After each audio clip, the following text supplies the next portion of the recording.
El teléfono de Diego vibró sobre la mesa de madera, rompiendo el silencio de su pequeño apartamento en Sevilla. Era un mensaje de Adrián. Hoy, ¿cómo está Coco? Mándeme una foto, porfa. El corazón de Diego se apretó como si alguien hubiera cerrado un puño alrededor de él. Habían pasado 3 meses desde que Adrián, su pareja durante 5 años, lo dejó por Sofía, una influencer argentina de TikTok que había irrumpido en sus vidas como un huracán. Diego, de 28 años, on recordaba el día exacto, un sábado solito en la plaza de España, cuando Adrián, con los ojos brillando de una emoción que Diego no reconoció, le dijo que necesitaba explorar algo nuevo. Ese algo nuevo tenía el cabello teñido de rosa, un acento porteño seductor y un canal de TikTok con medio millón de seguidores.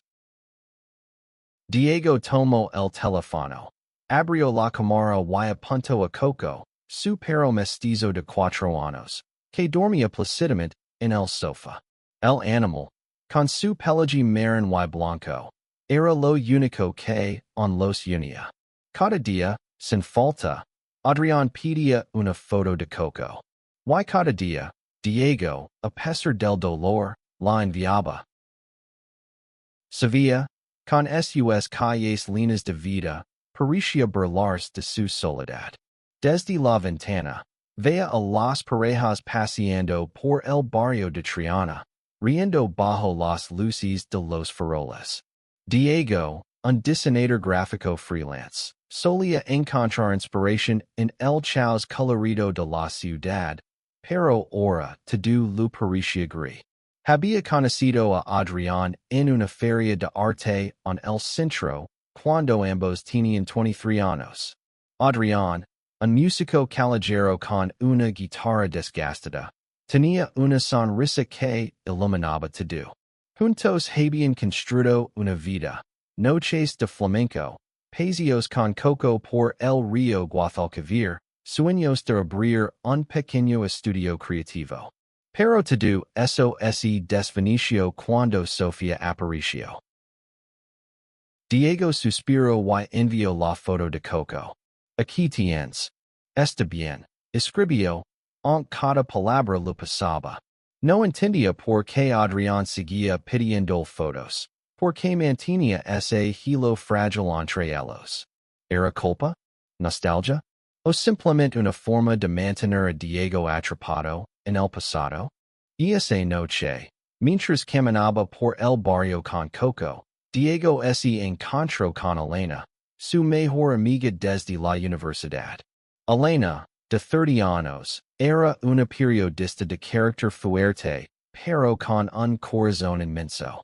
Lo miró fijamente, notando las agujas bajo sus ojos.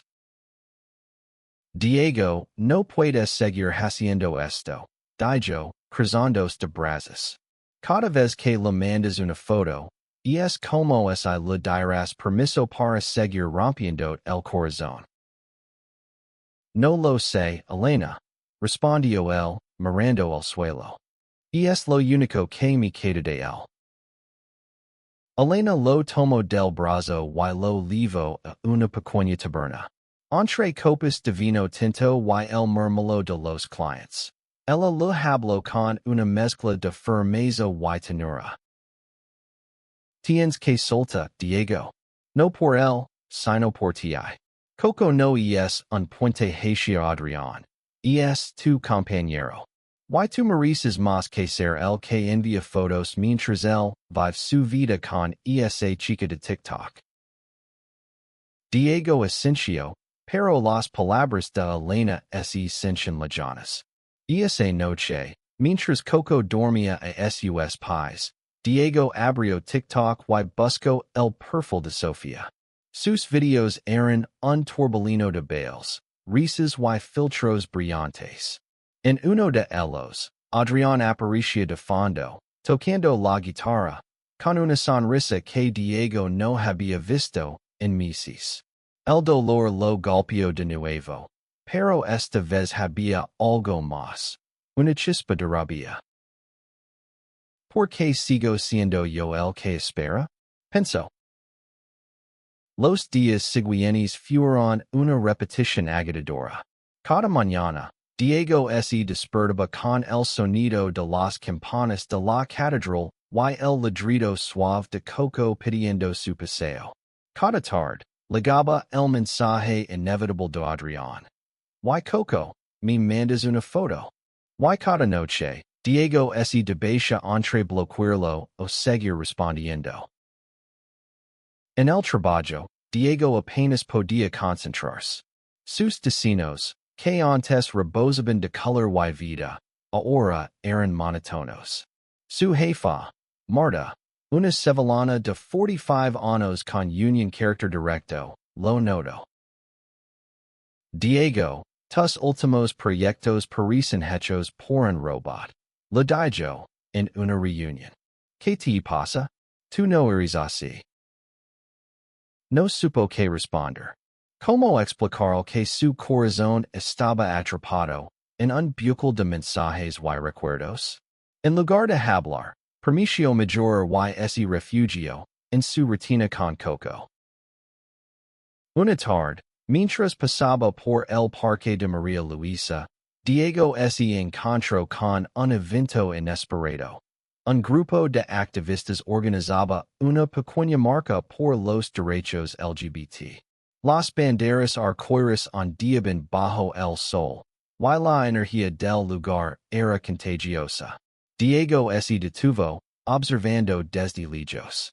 Coco, curioso, tiró de la carrilla hacia la multitud. Ali conoció a Lucas, un chico español de 27 años, con cabello corto y una sonrisa tímida. Lucas era voluntario en la marca y se acercó a acariciar a Coco. Y es un perro precioso, dijo, con un acento suave del norte de España. ¿Cómo es el llama? Coco, respondió Diego, sintiendo una calidez que no había sentido en meses. Hablaron durante horas, sentados en un banco del parque. Lucas le contó que era de Bilbao, que había llegado a Sevilla para trabajar como profesor de secundaria, y que era abiertamente gay. Su historia era diferente a la de Diego. Lucas había enfrentado el rechazo de su familia al salir del armario, pero había encontrado fuerza en la comunidad. No es fácil, ¿sabes? Dijo Lucas, mirando a Diego con ojos sinceros. Pero hay un momento en el que decides que tu felicidad no depende de los demás. Diego sintió que esas palabras eran un espejo. Por primera vez en mucho tiempo, se permitió imaginar una vida sin el peso de Adrián. Pero cuando llegó a casa, el mensaje de siempre lo esperaba. Foto de Coco, por favor. Y esa noche, Diego no respondió. La decisión de no enviar la foto fue un pequeño acto de rebeldía, pero le dio a Diego una sensación de libertad que no esperaba. Durante los días siguientes, los mensajes de Adrián se volvieron más insistentes. ¿Estás bien? ¿Por qué no me mandas la foto? Diego los leía, pero no respondía. Cada silencio era un paso hacia adelante. Elena lo notó y lo celebró. Lo invitó a un festival de música en el centro de Sevilla, donde Lucas también estaría. La noche estaba llena de vida. Las calles olían a azahar, y el sonido de las guitarras flamencas se mezclaba con risas y conversations.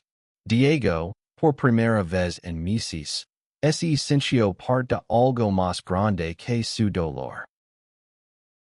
Lucas y él volvieron a hablar, esta vez con más confianza. Compartieron historias sobre sus primeras veces en Sevilla, sus sueños y sus mitos. Lucas le confesó que, aunque amaba su trabajo, a veces se sentía solo en una ciudad tan vibrante. Diego, por su parte, habló de Adrián, de la ruptura, de las fotos de Coco.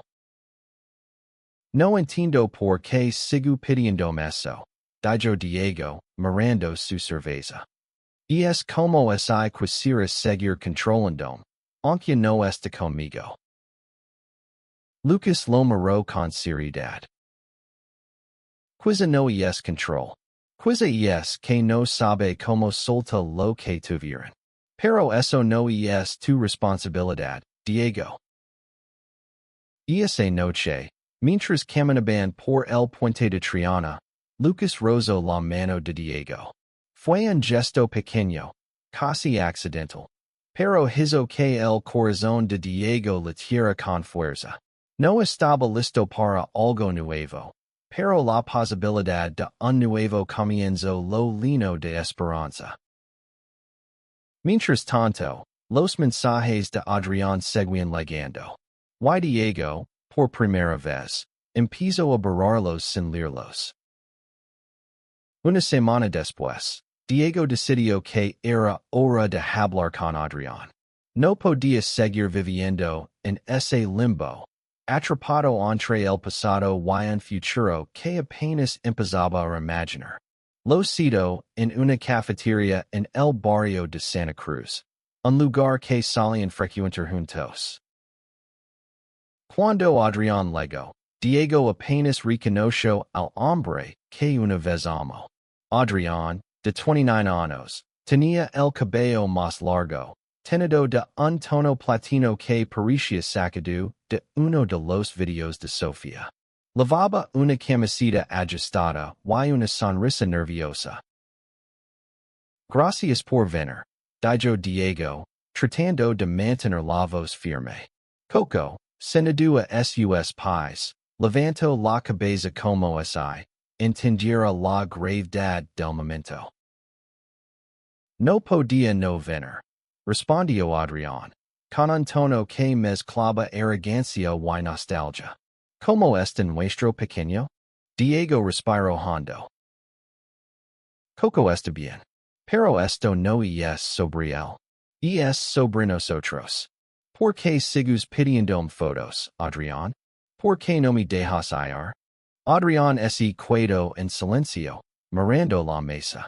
Por un momento, Diego vio un destello de vulnerabilidad en sus ojos, pero desapareció rápidamente. No es para tanto, Diego. Solo quiero saber que Coco está bien. ¿Es un crimen? No es un crimen, pero me duele, respondió Diego, con una honestidad que lo sorprendió a sí mismo.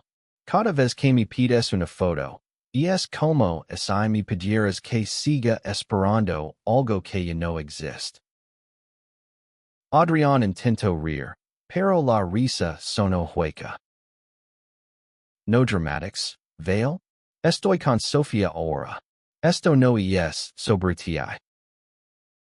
Esas palabras fueron un golpe, pero también una liberación. Diego se dio cuenta de que, por primera vez, no necesitaba la aprobación de Adrián. Se levantó, tomó la carrilla de Coco y salió de la cafetería sin mirar atrás. Esa noche, escribió un mensaje a Lucas. ¿Te apetece un paseo con Coco mañana? La respuesta llegó casi de inmediato. Claro, me encantaría. Los paseos con Lucas se convirtieron en una rutina. Cada tarde, se encontraban en el parque de María Luisa, dejando que Coco corriera libre mientras charlaban. Diego descubrió que Lucas tenía una risa contagiosa y una forma de ver el mundo que lo hacía sentir ligero. Hablaban de todo, de libros, de música, de sus sueños. Lucas quería viajar a Japón algún día. Diego sonaba con exponer sus destinos en una galería. Una tarde, mientras el sol se ponía sobre el río Guadalquivir, Lucas tomó la mano de Diego. Esta vez, no fue un roce accidental. Diego sintió un calor que lo recorrió entero, pero también miedo. No sé si estoy listo. Admitio, mirando al suelo. Lucas sonrió con suavidad. No hay prisa, Diego. Solo quiero estar aquí contigo.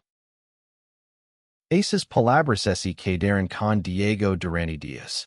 Por primera vez, sintió que podía ser el mismo sin tener que demostrar nada. Pero el pasado, on lo perseguía. Una noche, mientras revisaba su teléfono, vio un nuevo video de Sofía en TikTok.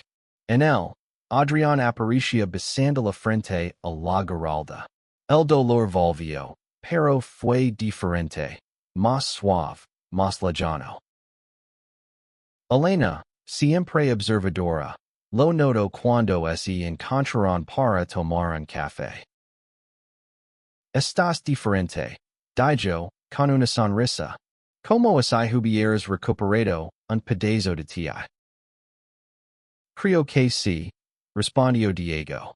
Pero aún tengo miedo de confiar de nuevo. Elena puso una mano sobre la suya. El miedo es normal. Pero no dejes que te robe la posibilidad de ser feliz. Un mes después, Diego recibió una llamada inesperada. Era Adrián, y su voz sonaba diferente, rota, vulnerable. Necesito verte, Diego. Por favor. Contra su mejor juicio, Diego aceptó. Se encontraron en un banco junto al río, con coco durmiendo entre ellos. Adrián estaba desalinado, con ojeras marcadas y sin rastro de su arrogancia habitual. Sofía y yo terminamos, dijo, sin mirar a Diego. Todo fue un error. Me dejé llevar por no sé, la emoción, la atención. Pero no era real. Diego lo escuchó en silencio. Una parte él quiso gritar, exagerar explicaciones por todo el dolor. Pero otra parte, más fuerte, simplemente sintió lástima. ¿Y qué quieres de mí, Adrián? Preguntó, con voz tranquila. No lo sé, admitió Adrián. Solo sé que te extraño. Y coco. Diego negó con la cabeza. No puedes volver cuando las cosas se rompen, Adrián. Coco y yo estamos bien. Y tú necesitas encontrar tu propio camino.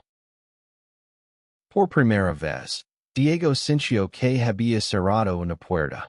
No con odio, sino con paz. Los meses siguientes fueron un renacer. Diego volvió a debutar con pasión, creando destinos que capturaban la esencia vibrante de Sevilla. Sus paseos con Lucas se convirtieron en citas, y aunque aún había momentos de duda, Diego se permitió enamorarse de nuevo. Una mañana, mientras pasaba con Coco y Lucas por el barrio de Triana, Diego recibió un mensaje de Adrián. Gracias por todo. Espero que seas feliz. No respondió, pero sonrió. La vida no era perfecta.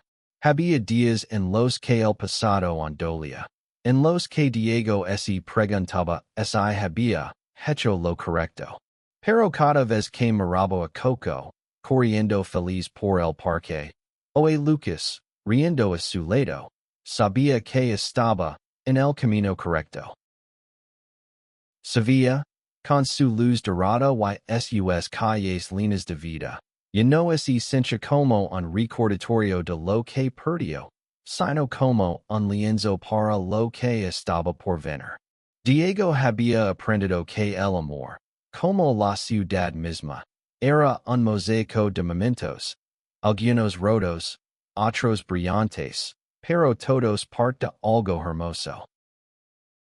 Y Coco, con su lealtad inquebrantable, seguía siendo el mejor compañero en ese viaje.